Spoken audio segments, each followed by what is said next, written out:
I'm really actually looking forward to today's session, even though when I was asked to do a broadcast on cancer, I kind of caught myself dreading the moment when I was asked. Because cancer is so complex, cancer is so difficult and hard to treat. And most veterinarians and obviously us dog lovers do not love hearing the word cancer. We do not want to face cancer. You know, I was actually thinking whether the diagnosis, what is worse, whether it's the diagnosis of cancer, knowing that our beloved dogs' lives are threatened in many situations, or whether it's the feeling that many people have of failure, failing their best friend, not protecting them from cancer. And I would like to talk about this because I think that the feeling of failing our friends is actually quite predominant. It's more frequent than anything else that I've seen in the practice. While we know that we love our dogs, while we know that we do our best, and despite all that, we feel, we worry, we're afraid to fail them. So, how do we stay positive? How do we stay positive the way our dogs stay positive? How do we kind of get it all organized in our head so we can actually stay sane and also do the most for our dogs? Because let's be honest, I think that most of us feel that time flies too fast. And I must say that I feel like it was yesterday I got PAX and it was 2019. And now he's 2.5 years old. And I go, oh my goodness, it's flying so fast. And those of you who have older dogs know it even better. Obviously, I know it from Sky's situation when he passed away when he was 16. It His lifetime seemed like a blur, and he was blessed with higher than average life, and at the same time, it wasn't enough. I personally do not like the term fighting cancer. And I tell you why. I actually give you, I'll give you, I'll give you, I'll talk about something else, and it's Pax's training. Some of you know that I am a sleepwalker and that I sleepwalked through a glass door in my 20s, and I almost died by bleeding out, cutting my major artery on my leg. And I've had Sky was trained as a sleepwalking dog, and Pax is being trained, and he's actually just finishing the treatment, the training. And I caught myself, Pax is quite amazing actually. He's able to turn on the light and wake me up and to hold me by my hand if I start walking in my sleep and all that stuff. And obedience has been pretty good too, but he's not good until I stop fighting him.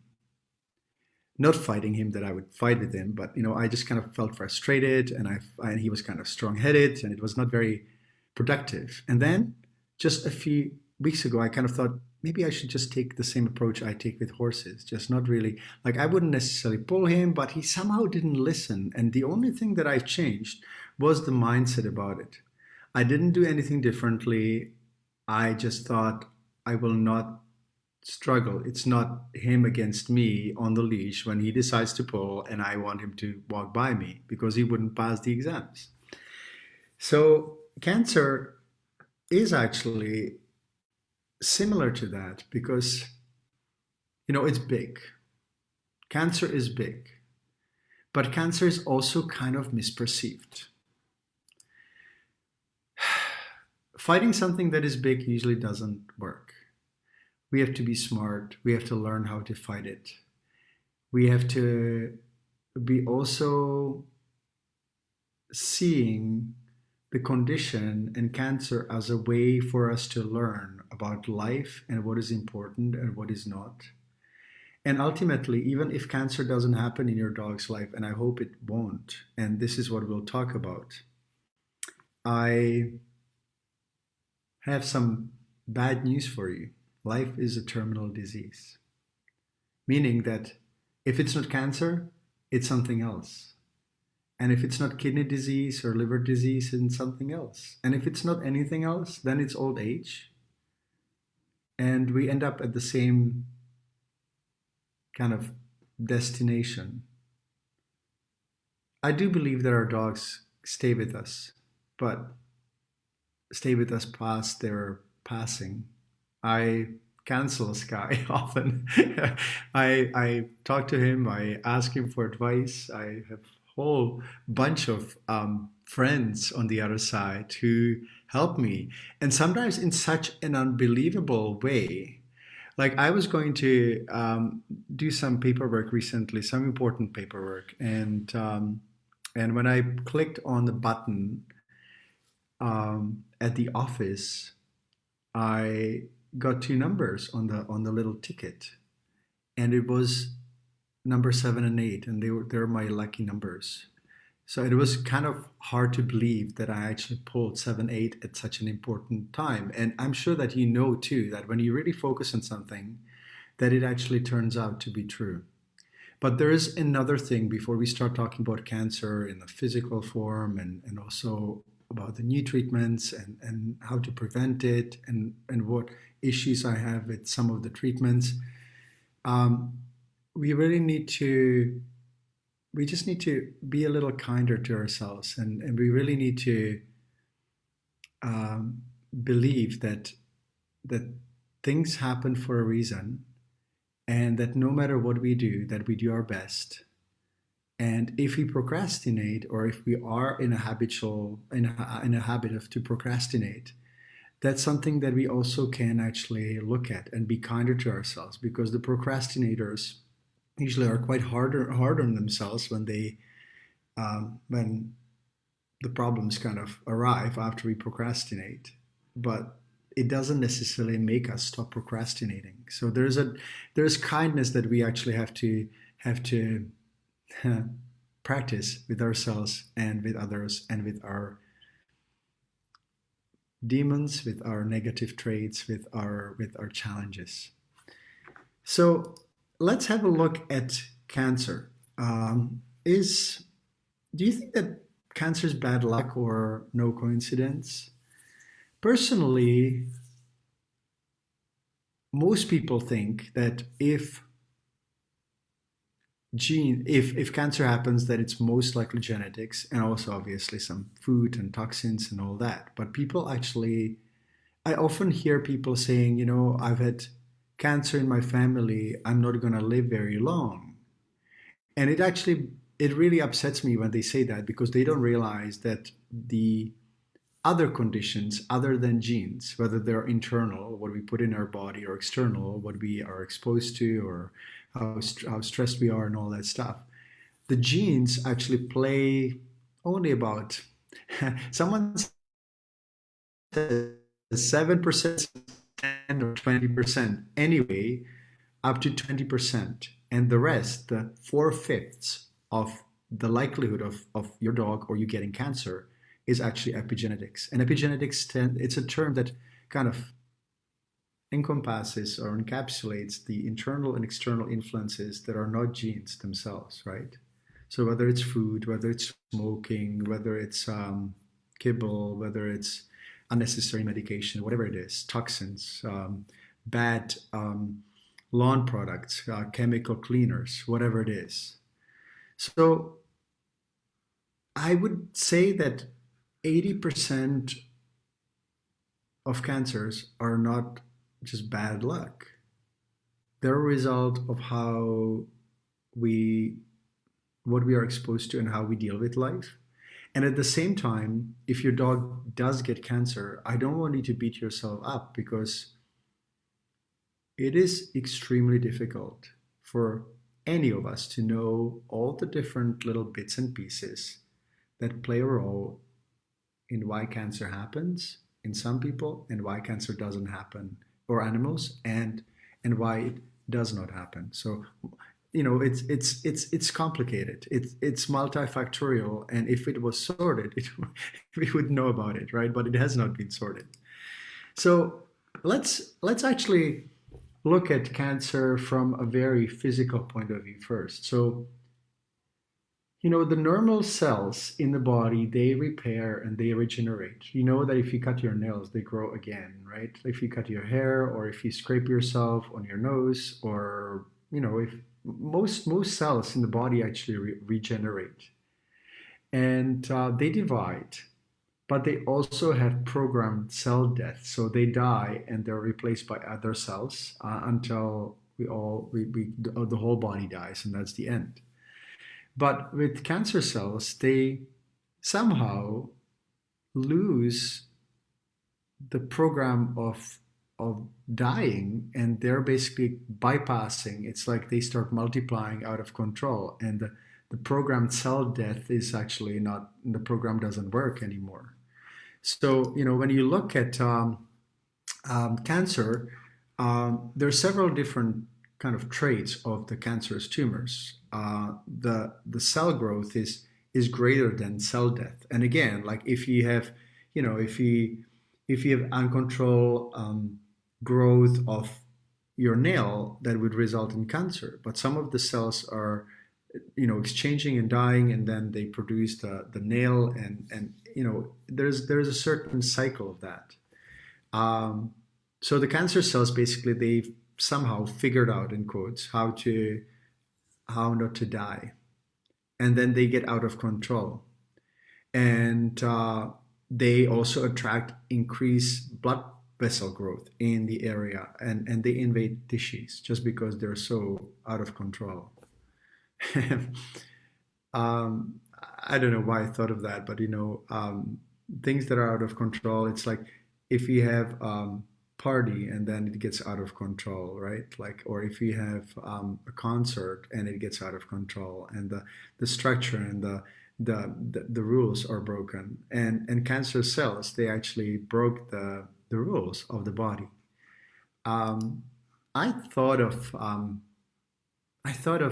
cancer and try to kind of, I always try to see whether there's any analogy with how the universe works, or how nature works and all that. Because in the universe, initially when the universe actually started, when the Big Bang started, it was quite chaotic. And eventually it kind of got orderly. Then it becomes chaotic again. So there's this kind of cycle. With the body, it's kind of similar, because if you look at under a microscope, and if you've ever seen sperm video under a microscope, it's pretty chaotic, right? And then the egg and the sperm bind, and then it becomes much more organized. And at the end of life, it becomes chaotic, but also it becomes chaotic when tumors grow. So there's kind of an interesting analogy to how the whole world works. Nature goes from order to chaos, and from chaos to order. We know that fire is chaos. The stage post fire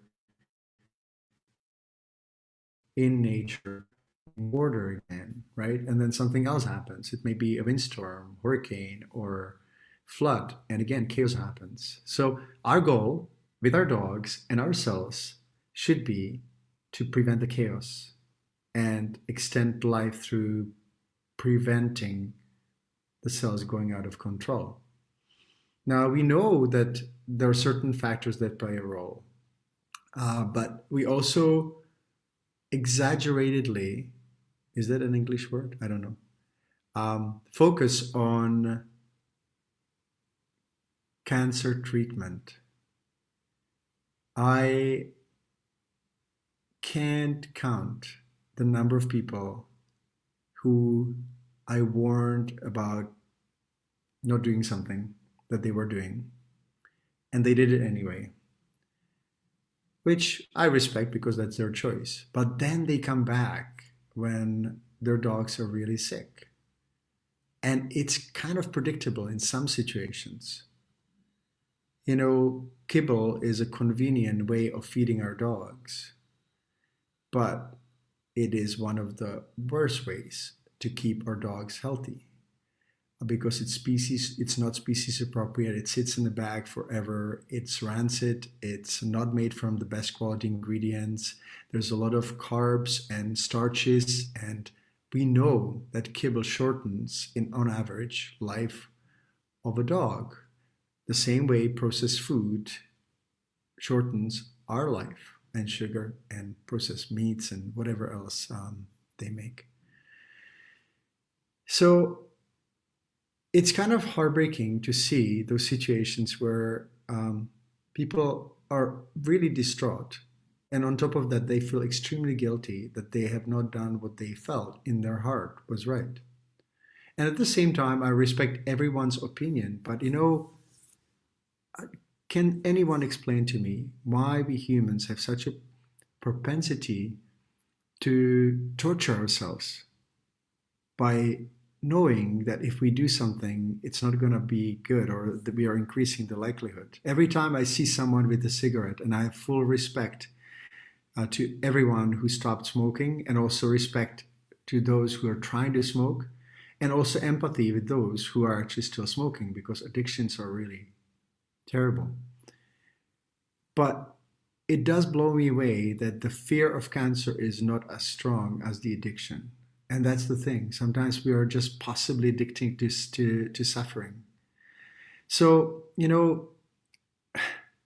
whenever there is a race or some sort of fundraiser, big fundraiser to fight cancer, for research to fight cancer, I get kind of discouraged because I don't think that, number one, we can fight cancer. We have to understand it.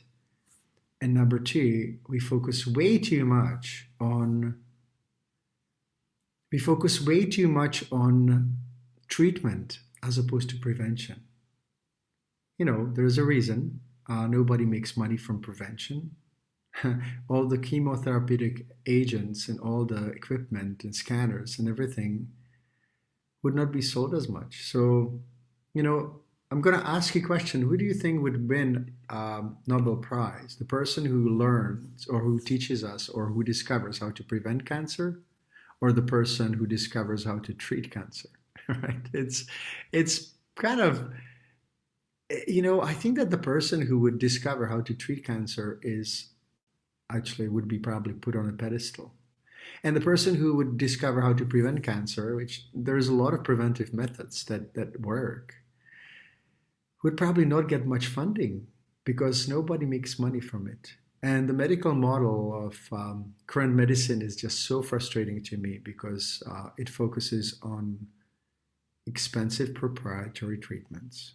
And we can't really blame drug companies to want to do that. They make money from exactly that.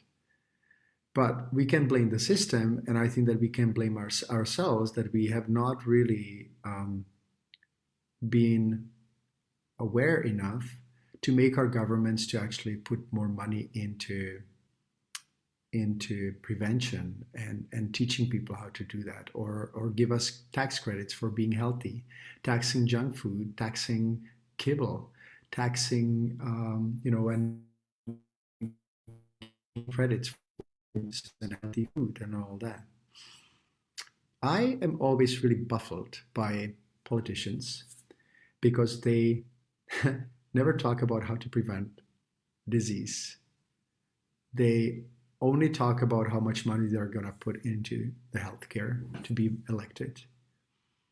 But this is exactly what happens when people who have no clue about medicine actually make decisions about medicine and our health.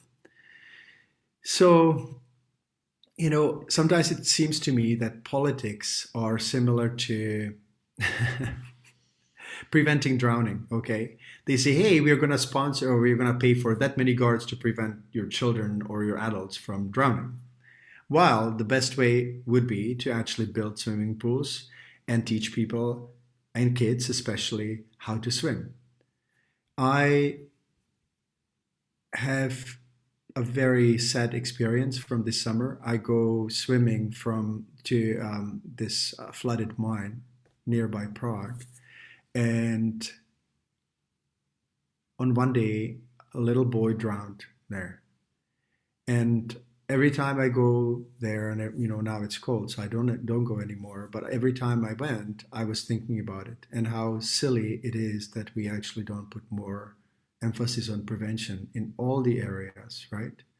Whether it's being cautious about the boy not being on his own when he didn't swim, or whatever, having even the guards, that's okay, but really focusing on the swimming is much better.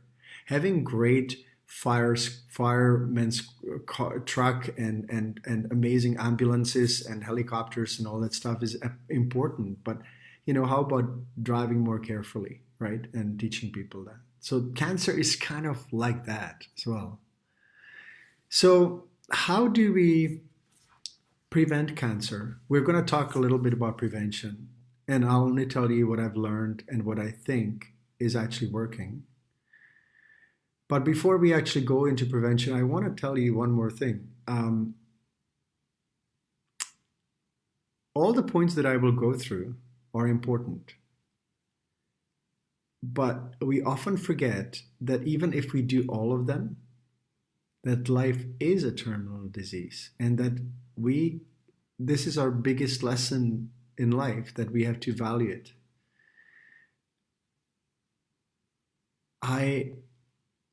Frustration is actually not the right term, but I'm perplexed that we worry about such stupid stuff on this planet while we are flying on an amazing spaceship. The likelihood of us being born is 0.00000. We are here and we argue and bicker about BS. And we fight and we war and we divide and all that stuff. When it comes to cancer, I think that the only way to prevent it and to understand it is to join our powers and also learn from each other and make sure that we never stop learning. So how do we prevent the chaos that happens when cells become cancerous? We have to reestablish order and control in the body, at least to a certain degree, because as I said, like it will eventually go to chaos anyway.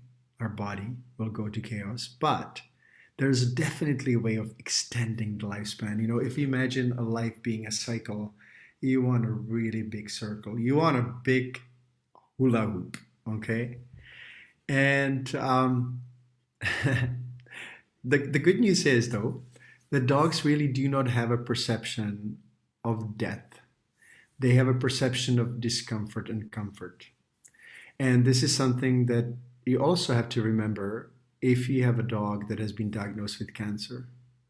And I'm a big proponent when cancer happens to actually really weigh all the options, but also make sure that we don't put our dogs through unnecessary suffering just for our own sake or inability to actually see things. And again, it's not for you to beat yourself up if it's really hard to actually let go. But when I saw that I had to let Sky go, I knew it, and I would not take him through any more suffering. Even though I knew that I could go and do other stuff. But I just thought, okay, if it's not gonna be 16, it's gonna be 17. And I don't think that that's fair to him. So, we talked about the Nobel Prize. I definitely think that we need to refocus. I talked about food and epigenetics, so just a little review here. Focus on prevention. I think that the focus should be 80% on prevention, 20% on treatment in our research, in our medicine, whatever we do. So it's kind of simplistic, but I believe that cancer prevention should be done through making the body strong, making the body toxin free, reducing stress, increasing the defenses, nourishing and aligning the body and also help it repair. That's something that people often forget. That even if you eat well and even if you exercise and you do all that stuff, and if you actually take your dog out, and if he or she is not stressed, and you give supplements, they forget that sometimes the body fails to repair. And that's actually something that we've been kind of eyeing for the past few years. You know that some of you may know that we've done an NMN study, and I'll talk a little bit about MNM in a few moments. It actually falls into the category of repair. So this is something that I call the healing cycle. Healing cycle is basically a cycle that should be repeated as often as possible to keep your dog's body well. It's to eliminate toxins. Obviously, it goes to drinking non-chlorinated water. You know why? Because chlorinated water actually kills your dog's microbiome. So if you go, oh, I'm going to just drink chlorinated water or water from plastic bottles, not only it's bad for the environment, it's bad for you because it kills the microbiome. Filtered water is amazing. Filtered tap water is much better than any plastic water. And if you are thinking about transporting water in glass bottles or buying it in a store, still it's probably not the best for the environment. I do detox with PAX and also myself once every 6 months. We have a product which is called LiverTune, and it's a fermented product that actually addresses elimination of toxins and supporting the liver. Obviously, nourishing the body through not only good food, wholesome food, and supplements, because soils have been depleted. So, I have been using supplements on a regular basis. I give them to PAX. That's why I recommend them. Some people are against them. I don't object. If you don't want to give them, don't give them. I do believe that they make a difference, and I've seen that, and that's why I take them. That's why I give them to PAX. Because I know, I actually also see the difference, and this is something that I wanted to share with you. When I got Sky in 2001, I was working in my holistic clinic, and I was obviously, feeding raw food and all that. But Sky didn't get the essential supplements until he was about 7 or 8 years old. And then I got PAX, and he got the supplements right from the get-go, from week 8. And the difference between them is wild. I thought that Sky was pretty healthy and he lived until he was 16. But PAX is like a brick house. And it doesn't necessarily mean that he's not going to get sick. But the way his body grew, the way his body recovers from any, if he slips or slides and he limps for 8 hours or 12 hours, then he recovers, right? Like he's just strong. His back is strong. His digestion is strong. It's such a difference. And I think that when we actually start early, the body it builds a foundation. It's like if you build a house, you have to build strong foundation. And you cannot do it with kibble. And you cannot do it, in my opinion, without the essential support. And someone's iPad, I have someone visiting from Vancouver here, and their iPad is ringing. Turned off mine, but not theirs. There you go. So anyway, the other thing I've heard is, maybe you can feed a little bit of kibble and a little bit of raw or cooked food, wholesome food. I have a problem with it. I was thinking about it quite a bit before this program, because it's like saying, okay, why don't we I'll just smoke a little. I'll just smoke a little bit.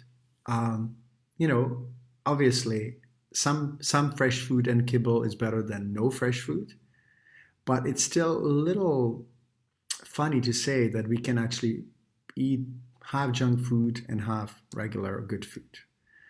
So think about it. I know that many of you think that it's too costly or too difficult. Definitely not too difficult. And when it comes to costly, not everyone, but most people can cut back on some of the other expenses and afford dog food that is better. Um, So think about it. I'm not really holding against those of you who feed kibble, but it's one of the important parts of cancer prevention, and we kind of know it. Like you know, if you go to a grocery store and you look at people's baskets, and then you would get medical history from them, or you kind of look how they walk and whether they can breathe well and all that. You kind of see the correlation. Anyway, so the next part of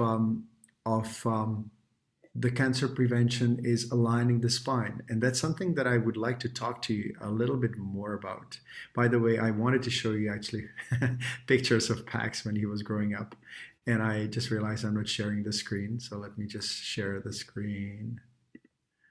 Some of you may have not seen it on social media. This is his little this little guy when he was 9, 10 weeks. He was absolutely adorable, and I would probably be very happy to kind of have a conversation with processed pet food manufacturers who say that raw food is actually dangerous for our dogs and that it makes our dogs deficient and it will make them grow horribly and they will have joint disease and hip disease and all that.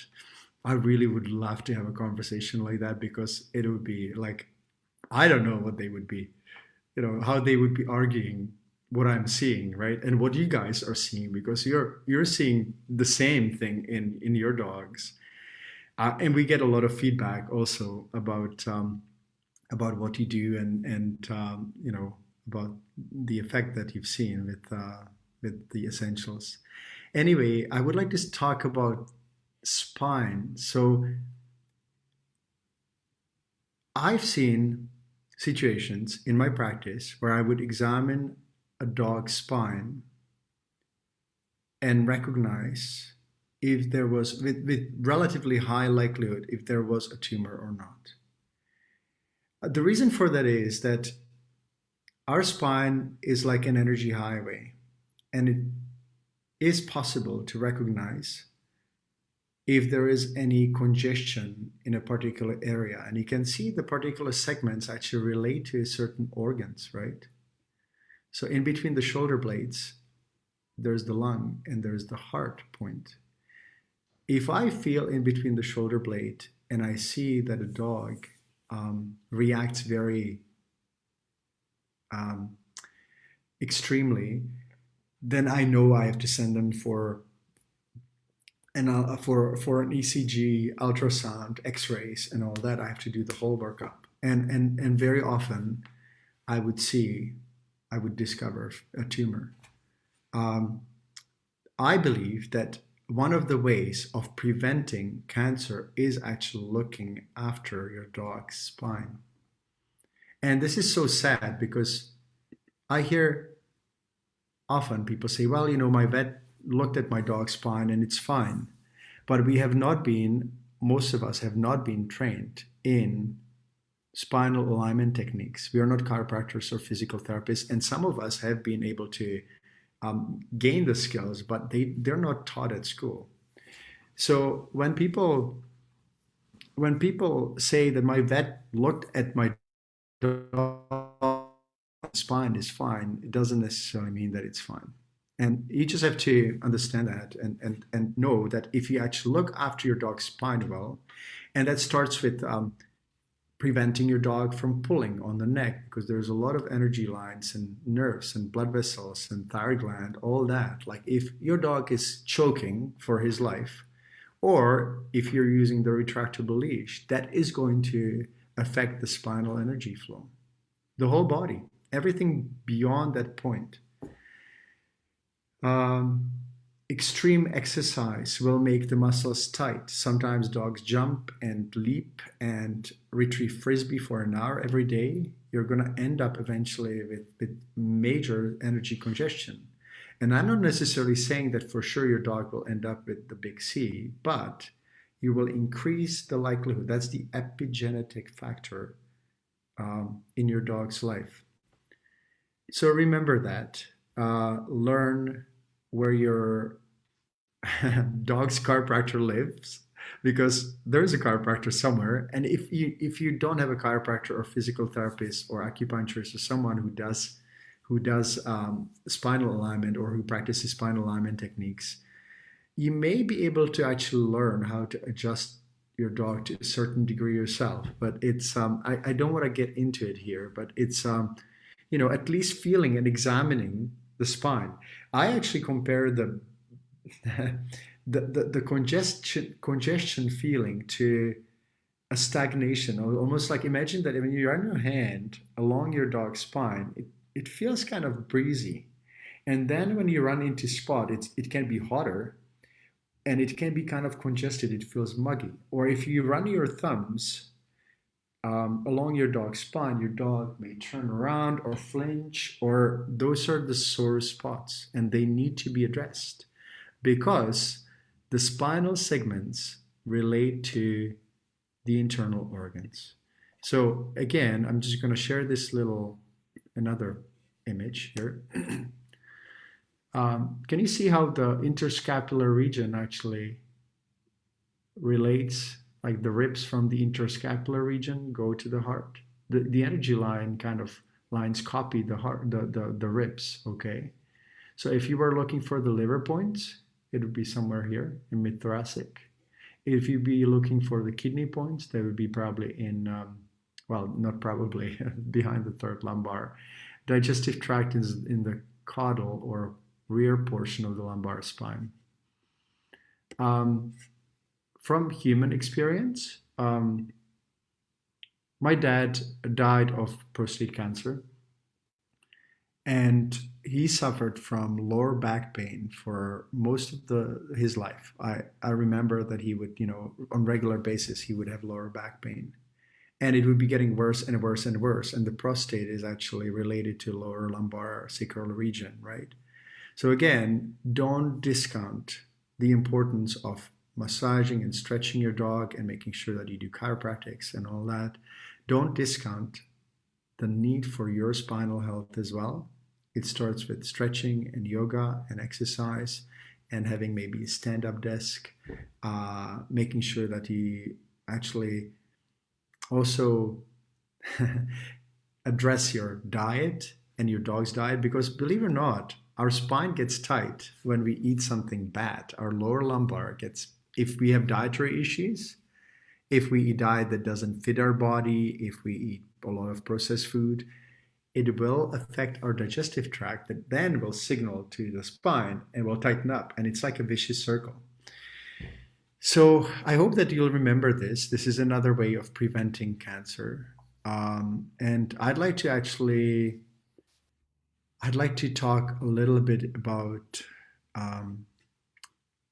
preventive treatments now, other than actually, we've been talking about preventive treatments, but the novel treatments, that's what I wanted to say.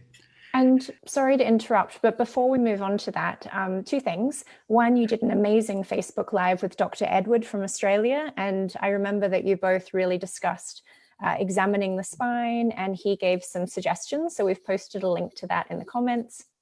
And thank you. You did mention for people that are maybe trying to figure it out themselves, if they're not comfortable really with the spine and adjustments, can they do something as simple as, using a Zoom groom to relieve some pressure on the spine and the muscles on each side? What does that look like for someone that's cautiously learning and wants to make a positive change? I shouldn't probably have said, that you do a spinal adjustment, but it's more like mobilizing the spine and sometimes just kind of swaying it gently or just kind of twisting back and forth the skin and so on. But the Zoom groom is a rubber brush that you can rub your dog's spine and improve the back energy flow as well. When your dog rolls, you know what they're doing? They're massaging their back. You sometimes think that they're itchy. I don't think they're itchy. Actually, they're trying to treat their back. Anyway, thank you, Alicia, for reminding that.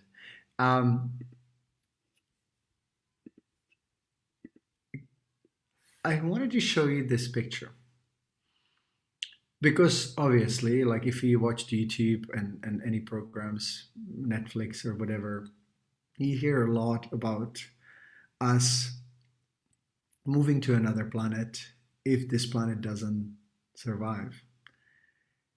And wouldn't it be actually easier for us to be aware and evolved enough to actually save this planet as opposed to acting like crazy animals? And this is actually the same thing with cancer, right? Like we focus on treating cancer while the prevention is actually in many ways much more, we should focus on it. I'm not saying that it's easier. Now, some of you will be asking whether if there's a tumor, whether we should do surgery.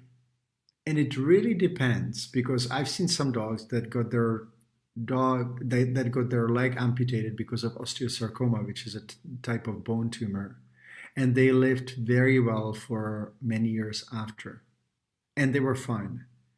But I also have seen many dogs who are put through surgery and chemotherapy and they don't do well. So if you are making a decision, number one, keep in mind the objectives of the surgery to keep your dog's quality of life good, and ask whether the quality of life will be good, likely good.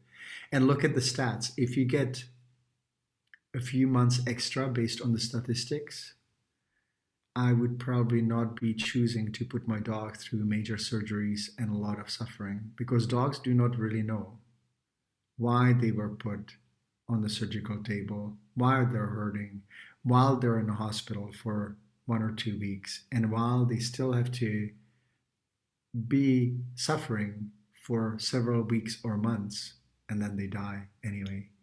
You know, there's some obviously this is not an easy decision, but be very, very aware that the most important part is quality of life when you're making these decisions. And there will also be, and I've seen that just recently. My friend has a Saluki, and 14-year-old Saluki that had a big tumor on the hind leg. And the vet was very adamant that it had to be operated on. But the quality of life of this dog now is not good at all. She cannot walk. She doesn't eat most of the time. She is suffering. And I personally think that that recommendation should not have made. Well, the option should have been suggested, but I think that I would suggest to not operate and monitor the quality of life of this dog. And interestingly enough, sometimes when you don't put dogs through surgery and chemotherapy, actually they live longer than when we put them through the suffering, because the body is just already in so much chaos. And if we add more things and toxins and anesthesia and stress and all that, they usually crash, right? So it really depends. And chemotherapy and other treatments have advanced since 10, 20 years ago. But I do not think that we really cracked the code for cancer and treatment, right? Like there's a lot of money to be made, but I don't think that we really have, there's so much money put in cancer treatment, and we're still pretty backward in many ways. So, novel approach to cancer treatments. I know that we have about 15 minutes, and I would like to take you through some of the options or some of the novel treatments. I only chose the ones that I know actually make a difference. I know that there are many others that are anecdotal or may be effective, and I'm sure that you've done a lot of reading on the internet as well. But I would like to focus on some of the simple ways that you can actually use, or at least consider, or that we will consider down the line together eventually. So the first one that I love is a superfood. Most of you know turmeric or curcuma.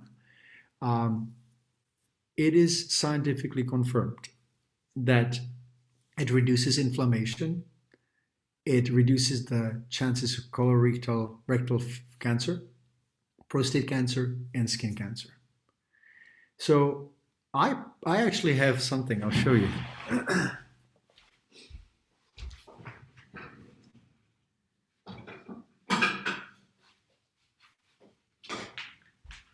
I have a whole jar of turmeric here. and I put it in my smoothies and my meals. And when I blend blueberries, I put a little bit of that in.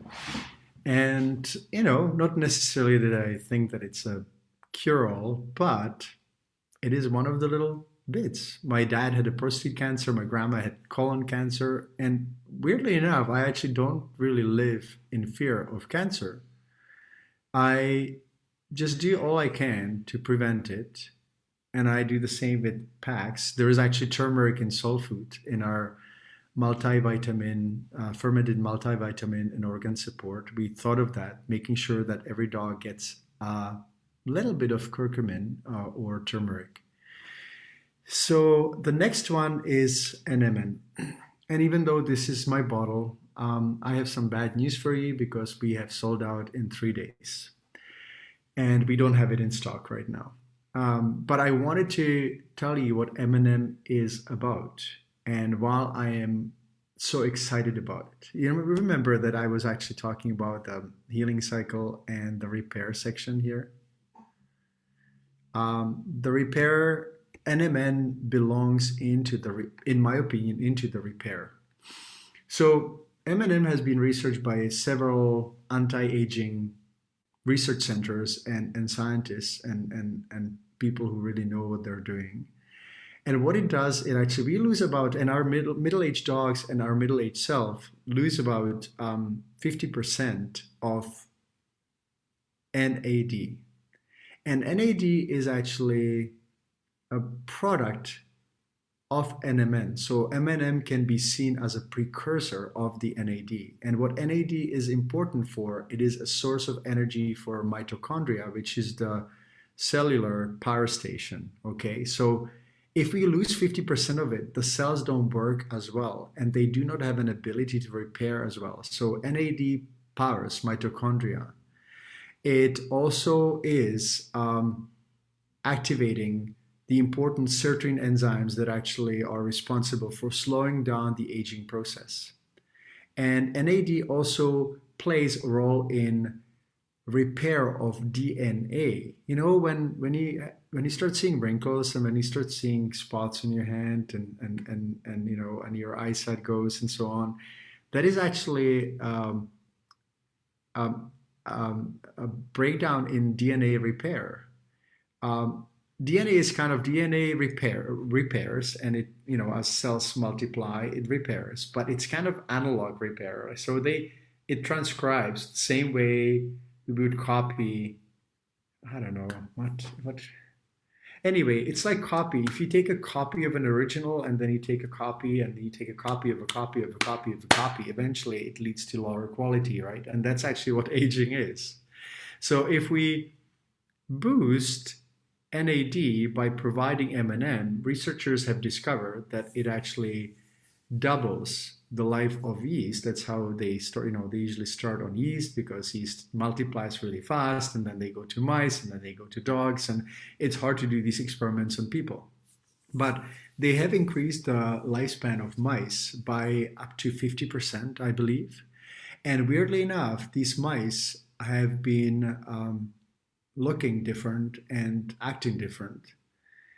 I will confess that I have been taking NMN after I've researched it enough to feel confident, even though nobody can say for sure that there is no negative side effects, but in 2 years I haven't seen them. We have also done a trial that we are now evaluating in 30 plus dogs, dogs that had a lot of problems. And we have not seen any side effects in the trials, and we have seen some positive encouraging signs, but it was a clinical trial. It wasn't a double-blinded study. So I will publish that for you when we are done with the assessment and evaluation. So M&M is an interesting one. You can go on our website to that page of NMN and read about it more if you wish. We will have it eventually available for people again. And now when we know that there are no obvious side effects after the clinical trial, we may be offering it for dogs as well very shortly, within the next, let's say, 6 to 12 months. Easter Islands. I haven't been to Easter Islands. Have you? I haven't. But I love the statues, and I also love the fact that Easter Islands, or Rapa Nui, that's the other name, is the location of a discovery of a very important substance, and that's rapamycin. There is a story to rapamycin. Rapamycin is a kind of natural antibiotic or antifungal agent. It was originally thought to be antifungal agent, and it was discovered by a scientist. I can't remember his name, but I know that he worked in Canada, and his company was closing down the Canadian branch, and they decided to destroy all these substances, including rapamycin. And he knew that it had a very strong antifungal effect, and he didn't want to throw it away. So he actually smuggled it into the United States. And then eventually, I don't really know, one of the pharma giants actually bought the drug because they discovered somehow accidentally that it is very useful and helpful in preventing the body from rejecting transplanted organs. So it was actually thought to be immunosuppressant. But after they kind of used it, and it's been still used in transplants, they discover that it does other things. That it actually eliminates hyperimmunity, the severe reactions of the immune system, but also it emphasizes or it enhances healthy immune function. And it is also anti-inflammatory. And what they've done, they actually describe this effect of rapamycin and describe the receptor in the body that the rapamycin works on, and it's called mTOR. And I'm just going to show you this slide because it's probably easier if I just show you what mTOR stands for. It stands for mechanistic target of rapamycin, and it's an inhibitor of mTOR. So rapamycin, the originally thought to be antifungal agent, is now understood to be much more than that, that it eliminates hyperimmunity and rejection of organs, but it also suppresses, it also enhances the immune system, and it affects all these different areas from cell growth regulation, cell proliferation or growth, cell motility and survival, and protein synthesis and enzymes and all that. And they discovered that decreased mTOR activity increases lifespan. So they discovered when you give rapamycin, the body is somehow capable of repairing itself better and living longer and being less inflamed and age slower. Again, they've done the research on yeast and mice. I know many of I'm not on rapamycin, by the way, but I know many of these anti-aging scientists are.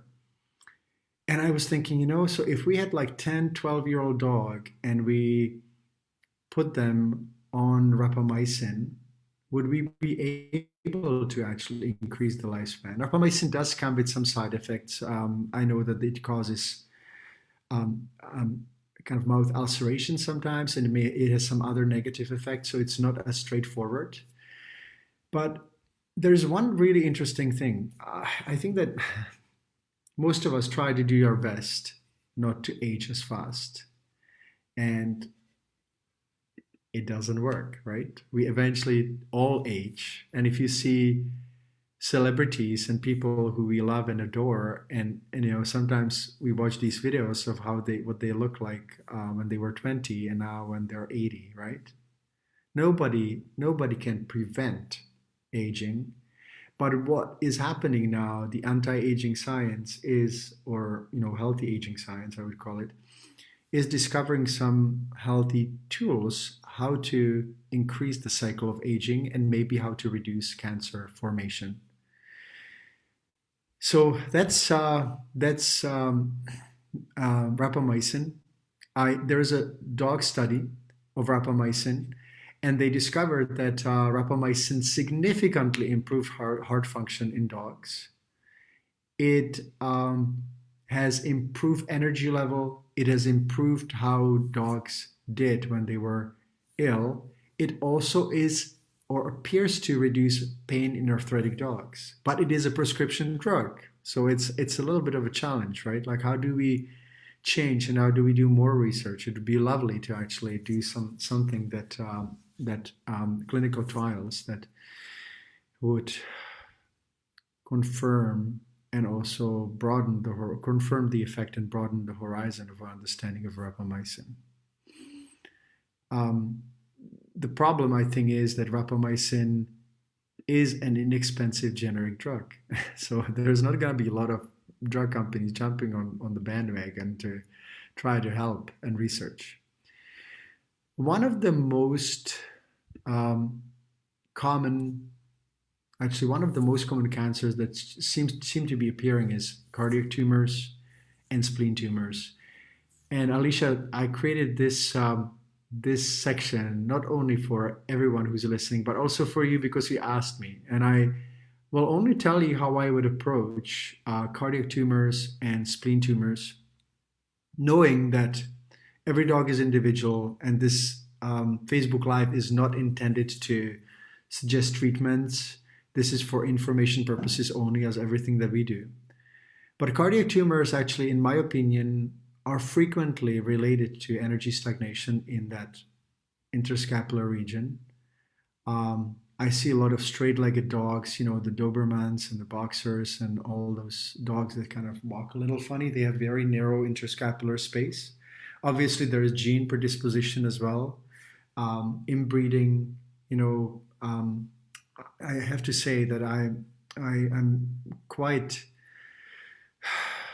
unhappy about how breeding is going because there's a lot of ego in breeding quite often, and people breed for characteristics that are looks, but they don't really look at how it affects the rest of the body. And we need to kind of retune and revisit the idea of breeding and how we breed for health and not as much for looks. Every time I see a bulldog that can't breathe and can't walk, I am angry. um, so I've had actually a couple of animals in my practice that resolved from cardiac tumors, and one of them was ended up in an emergency initially. A very well regarded and experienced emergency veterinarian saw this dog, did an ultrasound. There was a huge tumor, and then she basically, they stabilized the dog and they sent it home the next day, saying, your dog has a tumor. And I've been practicing homeopathy or used to practice homeopathy a lot in the practice. And I did, you know, I researched everything and I decided I'm going to give a homeopathic remedy, plant-based remedy called Apocinum cannabis. It has nothing to do with cannabis. How do you spell pot? By the way, I'm the rarity. I've never smoked pot, so people usually laugh. So this is like, how do you spell cannabis? Is it like this? No, You're Lisa. asking the wrong person. But it sounds the same, so we'll go with that and move on. Apocinum for sure. And now I think I misspelled the second name of this plant. But anyway, Apocinum, I've given it in 30C potency daily for a month. And the dog was examined in a month because it was doing surprisingly well. And they found no tumor. So it regressed somehow in such short time. And we know that it does happen, but it doesn't happen very often and we cannot really rely on it. And it's much better to prevent, I'm sure that this dog had probably spastic, interscapular region, and there were some other things that were going on. It was also golden retriever, which is obviously, predisposition to tumors and all that. So, uh, anyway, so this is what happened with this dog. Spleen hemangiosarcoma, one of the most commonly diagnosed dog tumors, heartbreaking disease, really heartbreaking. uh, involving or implementing the healing cycle from detoxing and providing the right nutrients so the body can thrive and be strong, and aligning the spine, and possibly starting to use or think of some sort of the repair agents. um, Spleen hemangiosarcoma is, in my mind, a disease of toxic body and and toxic blood. The good news is that there have been some reports of success with turkey tail mushrooms. So if there's a dog with turkey tail mushroom, sorry, with spleen tumor, I would suggest giving turkey tail mushrooms. The dose is right here. I know that some of you may even have a dog that has been diagnosed with a spleen tumor. So this is one of the really cool mushrooms, and mushrooms in general are kind of amazing. They're the not up and coming because they've been around for some time, but they're really the focus of much research and experiments, because they regenerate not only the body and are capable of sometimes helping the body's own immunity to basically destroy the tumors. So they don't necessarily destroy directly. Mushrooms don't destroy the tumors, or turkey tail doesn't destroy the tumor directly. It helps the macrophages and the T lymphocytes to actually be more effective and efficient. Um, that's one thing that I would recommend. There's Yunnan Bayo, and Yunnan Bayo is a Chinese medicine combination that is known to reduce bleeding when it happens in splenic tumors. It does happen relatively frequently. Um, Homeopathic remedy, phosphoric acid, is actually a really good remedy to give, especially during the bleeding and after the bleeding, or if the bleeds, in between the bleeds. You know what happens in spleen tumors, for those of you who don't know, sometimes the blood vessels rupture and tear, and your dog may even, or a dog, I'm not going to say your dog because I hope your dog doesn't have spleen tumor, but the affected dog would actually become really weak, and it may sometimes need it, be taken to the hospital. But often it actually reabsorbs, re-auto-transfuse the blood back in the system. And in those situations when the dogs become weak, the phosphoric acid actually, as a homeopathic remedy, is super helpful. And I would give it once a week if there's no bleeding present, and 3 times daily during the bleeding or during the weakness period. I've used it many times and it does work well. It's not a cure though. Obviously, the question that we need to ask is, could early administration of agents like turmeric, that is in soul food, or NMN, rapamycin, or turkey tail reduce inflammation, decrease cancer rates, and increase lifespan? I personally think that it will, and it does, but more research needs to be done. And I now when I'm talking about it, it's like it feels like we need to kind of get organized as a community. I am not able to do everything, right? But if any of you has an idea how to collect funds, how to organize a study, I think that we would be able to do it as a community. There's everything is possible when there's more people in it, and many of my colleagues have been really doing a great job. Rodney Habib and Dr. Becker, who I had a really nice chat with just about a month ago on my podcast. If you haven't heard it, listen to it. They just started selling their book, The Forever Dog.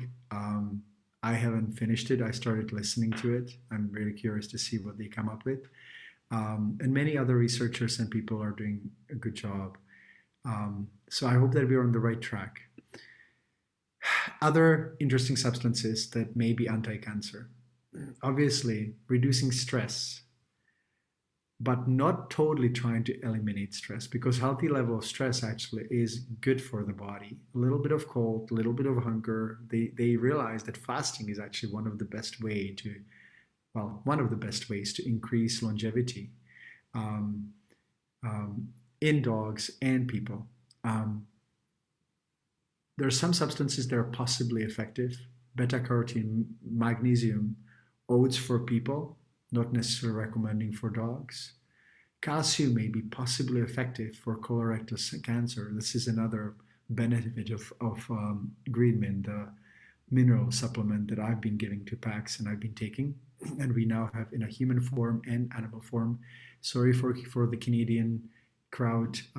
We are really frustrated with the process of approval of products in Canada. We can't do anything about it, but you can have it shipped by a friend from the US. If friend buys it and and they ship it, it's possible to do it for personal use. We just cannot sell it in Canada yet. And the one thing that is actually really interesting, they have been talking a lot about antioxidants in the last 20 years, and they discovered that actually antioxidants are not very effective in cancer prevention. So, remember that we need to understand cancer more. We cannot fight it. We cannot fight it the same way I cannot fight my dog walking on a leash properly. We cannot fight it. Like fights just don't work, right? War on cancer, fighting cancer. I do not think that it works, and that's why we're failing, because we're actually taking a very wrong route. I'm not saying that we should not explore treatment of cancer, but I do believe strongly that we should have a different attitude when it comes to dealing with cancer. We should inquire, we should see it as one of the lessons that we are here to have. But again, if it's not cancer, if it's not kidney disease, if it's not liver disease, it is something else that will end everyone's life. So be kind to yourself. Make sure that you don't beat yourself up if you are not able to prevent cancer.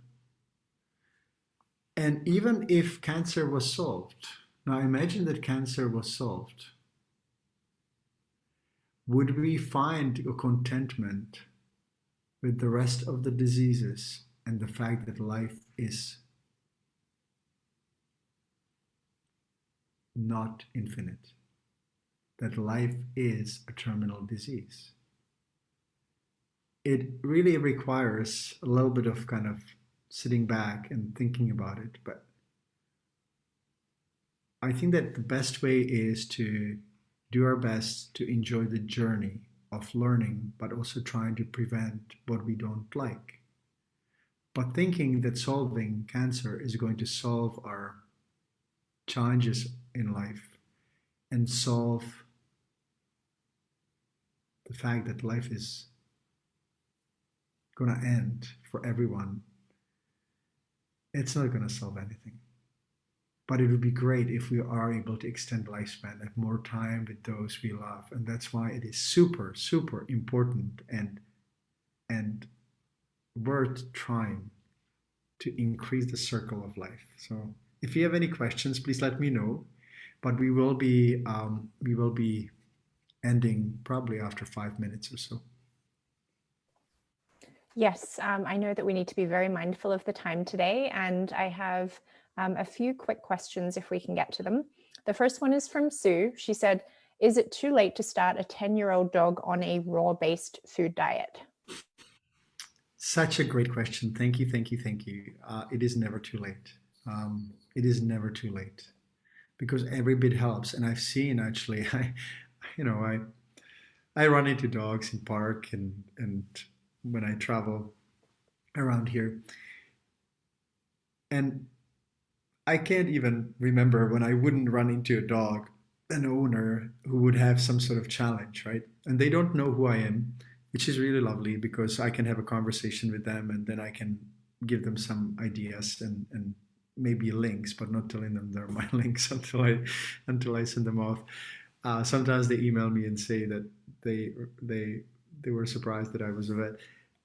Anyway, it's never too late. I've had a few experiences now. A 10-year-old Basset Hound, her name is Matilda, who I spent a weekend with, and it was quite heartbreaking because Matilda was a lovely, lovely dog. I wrote a newsletter about her. But she was rank. She was so smelly that I could not actually. I did touch her and I pet her, but every time I did, I had to wash my hands because I wanted to, I didn't want anyone to think that I'm smelly. Um, and so we eventually, the owners actually switched her after Pax did a little bit of ambassador work. It's never too late. It's never late even for a 14-year-old dog.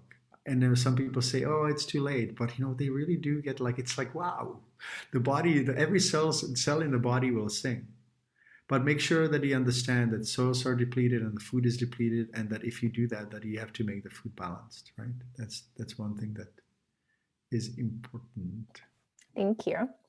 And next question is from Jan. She said, "Thank you for the session. Having owned 7 retired greyhounds, my main concern is about bone cancer. Once diagnosed, can anything be done to slow down the progression? If I ever get another one, what can I do to prevent it, if anything?" And we've covered a lot of prevention, so number one thing, hopefully it's helpful. Even though I talked about genetics, it is super important to trace in the lines which lines are actually prone to cancer. It is so unfortunate that poor breeding and breeding despite the cancer history goes on. So that's one thing.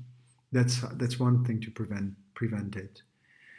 I would be inclined to use the detox and turmeric. I would be inclined to consider NMN for middle-aged and older dogs. But we don't have enough information to say that for sure you will prevent it. But I am actually quite certain that if and when Pax reaches middle age, that I will be actually giving him some M&M.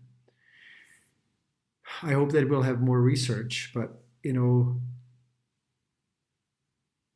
would be really interesting to see where the bone cancer was, because if it was in the hind legs, the greyhound breeds or the sighthounds, they have very arched and strong backs, and they push themselves off right with the hind legs and the back. It would be interesting to see if they have some sort of back pathology that leads to energy congestion and decreased flow of energy and blood flow to the hind legs, and it actually results in cancer. Can you please tell me if your dogs had hind leg cancers mostly, or front legs? I suspect that it'll probably be hind leg. And if you feed kibble, obviously, without saying, I have a dear friend of mine who is super healthy and really a very knowledgeable person about health and so on. And she's now in her 50s and she still smokes. And she's concerned about other things. And we haven't had many conversations about it, right? But it's like that with kibble. Like if you feed your dog kibble and you're asking me how to prevent cancer, and you probably don't, but if you do, that's the number one thing beside breeding and beside the other stuff that I mentioned. Mm-hmm. And I will keep an eye out in case she gets back to us. Actually, yes, I see a message from Jan. I think maybe both, but I know a couple were shoulder or forelegs. Okay. It's interesting is forelegs. I would be very careful, and this is something that I would be very careful about. Most sighthounds are on collars, right? And they probably do pull. Most of them. They're pretty high-strung dogs. It would be interesting to see if there was any neck pathology. Again, the same principles apply. If there is congestion and restriction of the neck, it will reflect in the front legs. So that's another thing that I would do. Thank you. And the last question to round up today's session is from Nancy. Nancy lets us know that she has a golden retriever puppy. Congratulations on your puppy, Nancy. Goldens have had a huge increase in cancer based on her experience. Oh, not sure. I'm losing you. Can you hear me now? Yes. Okay, I will start from the start just so that you get the full question and picture. I've heard the golden. Oh, and, okay, cool. Yeah. So Goldens seem to have a huge increase in cancer. Not sure why in this breed. My last Golden died at nearly 14 and was diagnosed with 2 types of cancer in his last months. Wondering what I might do differently with this pup to give him the best chance of not getting cancer. And to clarify, Nancy posted this a little earlier on. So hopefully now she has some of the tools based on all of the preventative steps that you've shared with us. But can you speak to breeding at all a little bit more? And in your experience with the clinic, were there some breeds that just seemed to experience this more than others? Oh my goodness, there are so many. Obviously, the popular breeds are more inbred and they have more cancer. I also noticed that the dogs that are actually less feisty, even people like, and I don't really know much more about it than what I'm going to share, but I noticed that people who have allergies, people who have really feisty, strong, and overreactive immune system, less likely get cancer. And those dogs and those people who are kind of keeping everything inside, or they're very peaceful and kind of kind and looking after everyone else, they're more likely to actually get cancer. Um, I have a feeling that it is somehow there is a connection between the personality type and the personality type of the immune system, obviously genetics as well. I would like to emphasize that it's super important not to stress the body and the immune system with excessive vaccines. And I've written a blog on how to reduce the number of vaccines. I personally think that, with the exception of rabies vaccine when it's required by law or the area that you live in, dogs do not need other vaccines past 1 or 2 years of age. I sometimes suggest running titers, but to be honest, I've never seen distemper or parvo in a dog older than 6 months. So I feel very comfortable not even taking Paxis titers at the age of 2 and just not vaccinating him except rabies, which he needs for trauma. So that's another thing, super important, because if the body is challenged by 6 antigens times 3 and there are more vaccines people give to their dogs or vets give to their dogs in the early age, like in 2 months, 21 antigens, 21 diseases. That sometimes makes dogs allergic. It makes their immune system freak out or be inhibited. Like if you have too much work, 2 things may happen. You overreact or you underreact. The underreacting dogs will be more likely prone to cancer. Another thing, flea and tick products, toxic stuff. Do we expect that if it kills insects that it's absolutely harmless for us? Well, they say that the metabolic pathways are different for insects than dogs, but why do dogs die from flea and tick control? Why do they have seizures? Why do they seem to be not very well on these drugs? I do not believe in monthly heartworm treatments. I do test packs once every 6 months because we go to a tropical region with him. Actually, once every 5 months or so, because the cycle of the parasite is longer. So you can read about it, because if I get into heartworm now and so on, but cleaning products at home, lawn products, not walking your dog on a golf course, because golf courses are toxic pits. I know that we haven't thought, but well, think about it this way, like there are tons of chemicals poured on these golf courses and nobody thinks of it. Like I would never play golf just for that. It may be a great game, but I will not play golf just because it's chemical soup. And what else? Stress, obesity, actually, another one. Carbs, a lot of starchy foods, sugar. For dogs, starchy foods convert into sugar. And we know that processed food is also rancid. It's made of poor quality ingredients. We don't really know what all goes into the food. Like honestly, if you ask me, 9 months out of 12, I feed meat that I cut up and put vegetables and some organs and some bones and so on, and I know what I'm buying.